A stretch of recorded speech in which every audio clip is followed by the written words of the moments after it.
नमस्कार। मैं वैदिक एस्ट्रोलॉजर संजीव मुखर्जी।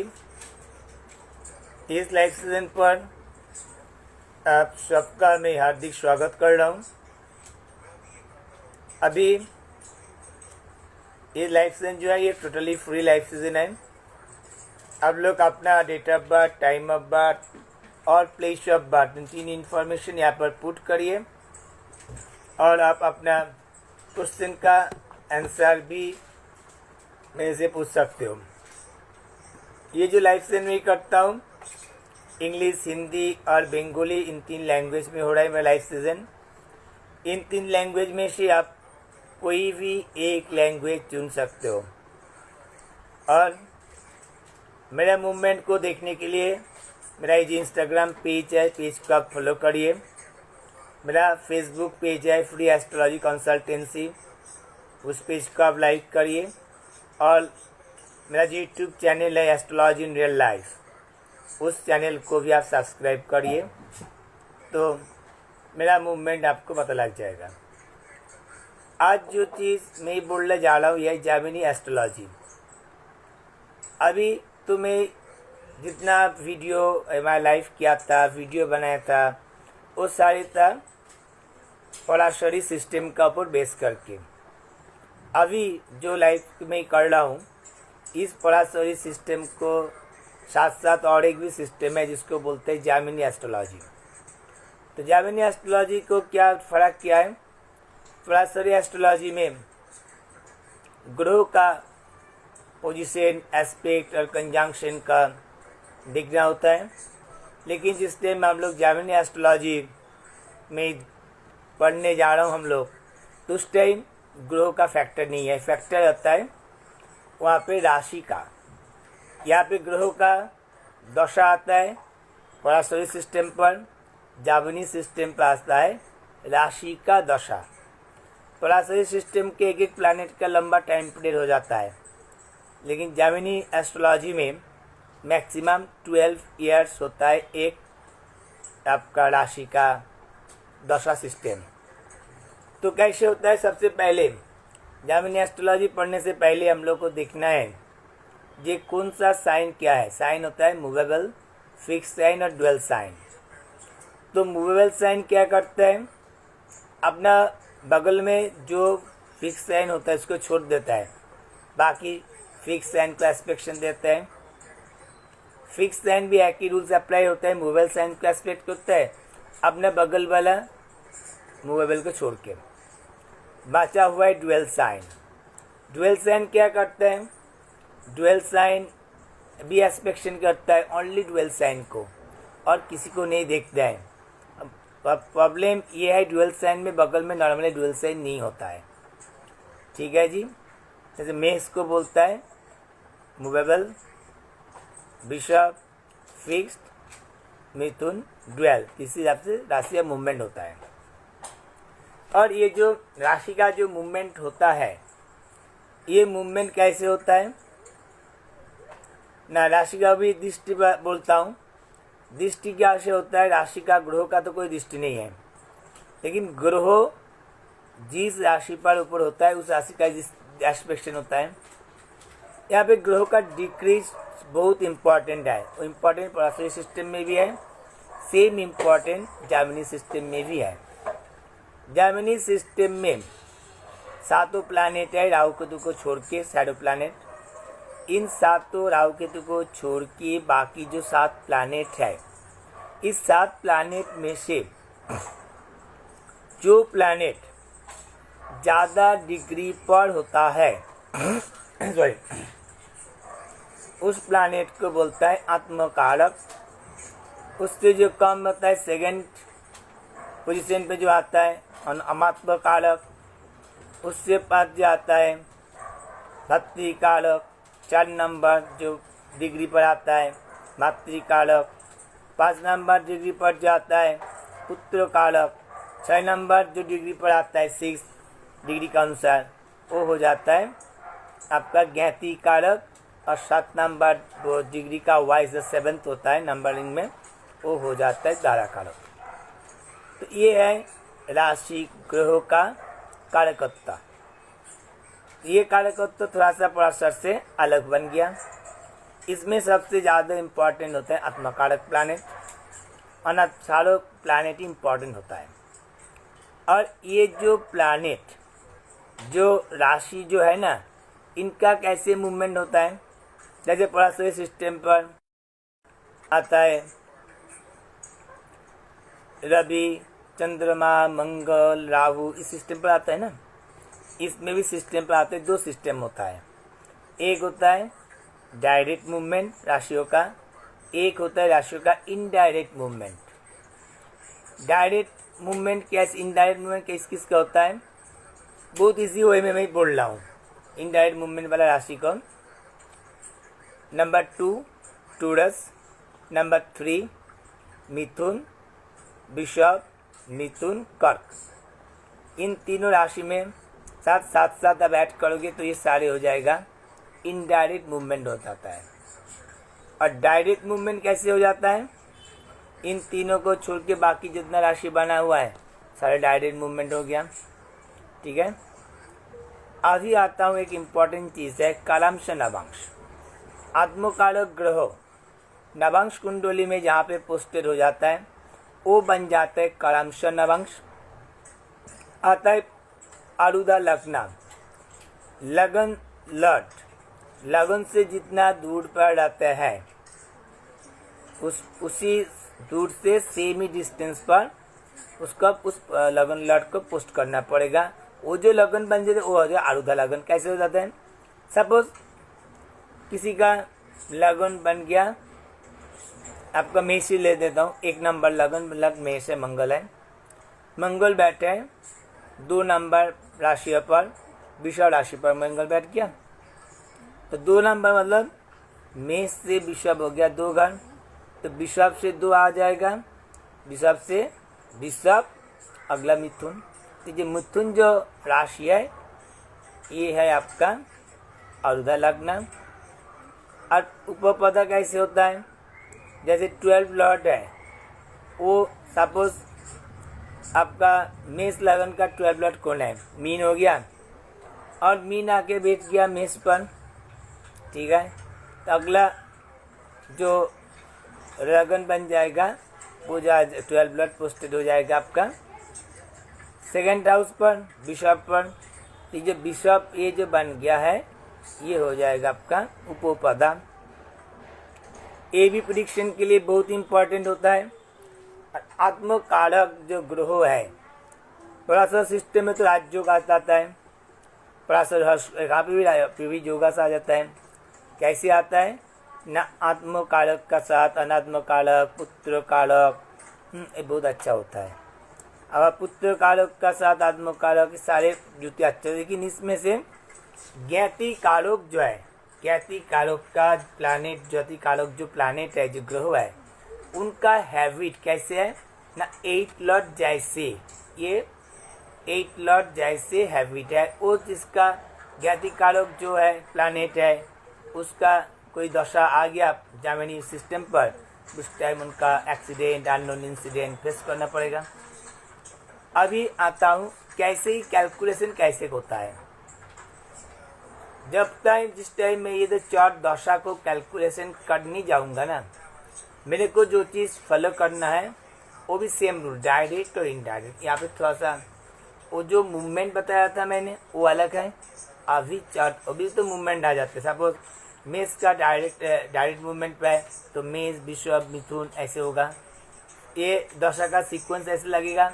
और एक बहुत इम्पॉर्टेंट है जो दशा होता है पराशरी सिस्टम का, जो विंशोत्तरी दशा होता है, उसमें क्या होता है, सपोज राहु का महादशा का, राहु का अंतर्दशा फर्स्ट में आएगा। लेकिन यहाँ पर जो जामिनी सिस्टम पर सपोज मेष का दशा चल रहा है, मेष राशि का, तो मेष का बाद वृषभ, इसी हिसाब से वृषभ, वृषभ के बाद मिथुन, मिथुन का बाद कर्क, सिंह, इसी सीक्वेंस के हिसाब से मिथुन जो मेष आएगा लास्ट में, सबसे लास्ट में एंडिंग में मेष का उनका अंतर्दशा आ जाता है। तो इसी हिसाब से भी इसको भी देखना पड़ता है हम लोगों को। तो ये अभी कैलकुलेशन करना है, कैसे कैलकुलेशन, मेष लाभ राशि है, यह डायरेक्ट है।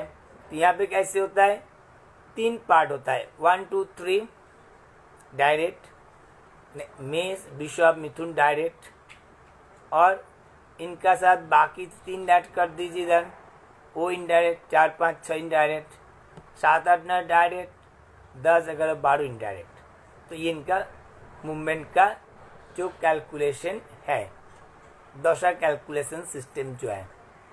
तो कोई भी प्लैनेट उन साइन पर बैठ जाते हैं ना, तो 12 ईयर होता है ना, वो पूरा हो जाता है 12 महीना, उसमें कोई डिडक्शन नहीं होता है, लेकिन बाकी सबके लिए नंबर 1 1 करके डिडक्शन होकर चलेगा। तो अभी मेरे को देखना है ये जो मेष राशि है, तो मेष राशि का तो डायरेक्ट मूवमेंट हो रहा है ना भाई, तो डायरेक्ट मूवमेंट जैसे हो रहा है मेष राशि का ऊपर, तो उसमें देखते हैं मंगल, सपोज यहाँ पे बहुत इंपॉर्टेंट फैक्टर है मंगल एंड केतु। केतु और मंगल के वृषभ का उनर माना जाता है, और यहाँ पे कुंभ जो राशि है, इसमें राहु और शनि दोनों का उनर माना जाता है, दोनों। तो एक बार अभी देखना है, जब मंगल सपोज बैठे हैं वृश्चिक का ऊपर और केतु दूसरा किसी में बैठा है, तो मंगल को इग्नोर करना है। केतु बैठ जाते हैं वृषभ का ऊपर, तो केतु को इग्नोर करके मंगल से काउंट करना है। सेम ही रूल्स एप्लीकेबल है शनि और राहु के लिए भी। जो कुंभ राशि का ऊपर शनि बैठ जाता है, कुंभ ने एक्यूरियस मतलब कुंभ है, सॉरी कुंभ राशि का ऊपर शनि बैठ जाता है, तो शनि को इग्नोर करना पड़ेगा, राहु बैठ जाए राहु को इग्नोर करना पड़ता है। तो इसी हिसाब से जामिनी सिस्टम को भी आगे बढ़ाना है। ये है जामिनी सिस्टम का जो स्टार्टिंग लेवल है। तो ये जो जामिनी सिस्टम जो एक सिस्टम है, ये एस्ट्रोलॉजी का एक पार्ट है। तो ये थोड़ा सा हायर एजुकेशन के लिए है, हायर स्टडी के लिए है एस्ट्रोलॉजी। जिसका हायर एस्ट्रोलॉजी के ऊपर जिसका हायर स्टडी है, उनको पता लग जाएगा जामिनी एस्ट्रोलॉजी क्या होता है। और जामिनी एस्ट्रोलॉजी को जैसे मैं भी बहुत सारा लोगों के ऊपर में एक्सपेरिमेंट किया है जामिनी एस्ट्रोलॉजी का ऊपर, तो भी 100% फोर्टिफिकेशन भी दे देता है। जैसे पराशर सिस्टम है, ऐसे जामिनी भी सिस्टम है। तो अभी ये जो मैं आप लोगों को जो बोला जामिनी सिस्टम का बारे में, तो इस सिस्टम थोड़ा सा मैं एक ब्रीफ आइडिया दे रहा हूँ आप लोगों को, और आगे भी मैं ट्राई करूँगा जामिनी एस्ट्रोलॉजी का ऊपर कोई लाइव सेशन करने के लिए, और भी जामिनी एस्ट्रोलॉजी का बारे में मैं धीरे धीरे करके आप लोगों को भी कुछ सिखाने के लिए मैं ट्राई करूँगा। और जैसे मैं एस्ट्रोलॉजी का मैं क्लास भी कराता हूँ, तो वहाँ पे भी मैं जामिनी एस्ट्रोलॉजी भी सिखाता हूँ, पराशर एस्ट्रोलॉजी भी मैं सिखाता हूँ। तो दोनों सिस्टम ही तो सही है। जामिनी एस्ट्रोलॉजी जो है थोड़ा सा हायर एजुकेशन का है। तो आप लोग जिन लोग ये देख रहे हो इस लाइव सीजन को, तो आप लोग प्लीज़ अपने ट्राई करिए इस लाइव सीजन को ज़्यादातर अपना सोशल मीडिया पर जाके शेयर करने के लिए। मैंने अभी तक जितना लाइव देखा हूँ जामिनी एस्ट्रोलॉजी के ऊपर लाइव सीजन बहुत कम है। मतलब जामिनी एस्ट्रोलॉजी पढ़ने के लिए, जामिनी एस्ट्रोलॉजी को अपना जामिनी एस्ट्रोलॉजी के अंदर घुसने के लिए, गहराई तक पहुँचने के लिए आपको बहुत स्टडी करना है एस्ट्रोलॉजी के ऊपर। तो इसलिए मैं थोड़ा सा, मेरा तो जामिनी एस्ट्रोलॉजी का कुछ भी नॉलेज नहीं है, ये मैं मान लेता हूँ, क्योंकि मैं ट्राई किया था थोड़ा सा आप लोगों को शेयर करने के लिए। तो आप लोग भी आगे इसको शेयर करिए, और आप लोग भी मेरे साथ आपका कोई भी चीज़ का बारे में कुछ प्रॉब्लम होता है, आपका married, love, relationship, marriage, child birth, education, profession, आप लोग मेरे साथ कांटेक्ट करिए, और मैं ट्राई करता हूँ आपका सारी प्रॉब्लम का सॉल्व करने के लिए। আমি অ্যাস্ট্রোলজার সঞ্জীব মুখার্জি। আজকে যে বিষয়টা আমি আপনাদের সামনে বলছি সেটা হচ্ছে জামিনী অ্যাস্ট্রোলজি। জামিনী অ্যাস্ট্রোলজিটা হচ্ছে পরাশর অ্যাস্ট্রোলজির মতনই আর একটা অ্যাস্ট্রোলজি সিস্টেম, এটা বৈদিক অ্যাস্ট্রোলজি একটা সিস্টেম। জামিনী তিনি ছিলেন একজন ঋষি। তো আমরা যখন পরাশর অ্যাস্ট্রোলজি পড়েছি, আমরা দেখেছি যে গ্রহদের দৃষ্টি, আমরা সবাই জানি গ্রহদের দৃষ্টি আছে, কিন্তু জার্মানি অ্যাস্ট্রোলজিতে কিন্তু গ্রহদের কোনো দৃষ্টি নেই। গ্রহদের হচ্ছে এখানে গ্রহদের কোনো দৃষ্টি নেই, দৃষ্টিটা পড়বে শুধুমাত্র রাশিদের। কীরকম রাশিদের দৃষ্টি হবে না, মুভেবল সাইন, মুভেবল ফিক্সড আর ডুয়েল সাইন ভাগ করা রাশিগুলোকে। তো মুভেবল ফিক্সডকে দেখবে, ফিক্সড মুভেবলকে দেখবে, ডুয়েলকে দেখবে। নিজের পাশে যে থাকবে তাকে দেখবে না। প্রত্যেকটা ডুয়েল এক কাপড়কে ডুয়েলকে দেখতে পায়। ঠিক আছে, এটা হচ্ছে প্রথম কনসেপশন আমাদের ক্লিয়ার করতে হবে। দ্বিতীয়ত হচ্ছে ডিগ্রি। ডিগ্রিটা কিন্তু অত্যন্ত দরকার, পড়াশোনাও তো দরকারি ছিল, জার্মানিতেও দরকারি আছে। ডিগ্রিটা কেন দরকার, এখানে গ্রহগুলোকে 7টা গ্রহকে ধরা হয়, এখানে রাহু কেতুকে বিশেষ ফাংশনে নিয়ে আসা হয় না। কি কখন না, আত্মকারক গ্রহ, যে গ্রহটা সব থেকে বেশি ডিগ্রিতে থাকে সেটা আত্মকারক গ্রহ। তারপর অনাত্মকারক, ভাতৃকারক, মাতৃকারক, পুত্রকারক, ज्ञातिकारक, দ্বারা কারক। তো ये ডিগ্রি কা ওয়াইজ आ जाता है।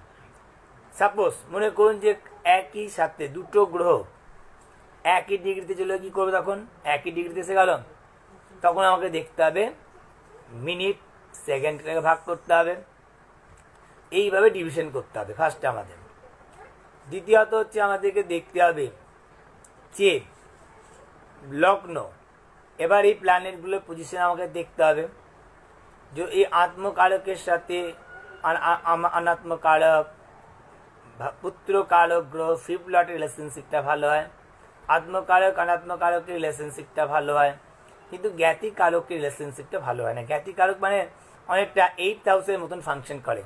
यदि कारो ज्ञातिकारक ग्रह जे राशिते बसे रयेछे, सेई राशिते सेई राशिर महादशा चले एलो बा अन्तर्दशा चले एलो, তখন সে কিন্তু প্রবলেম করবে স্বাস্থ্যের দিক থেকে। এটা একটা গুরুত্বপূর্ণ বিষয়, এই যে আমাদেরকে লক্ষ্য রাখতে হবে। আর এবার আসছি আমি ক্যালকুলেশন।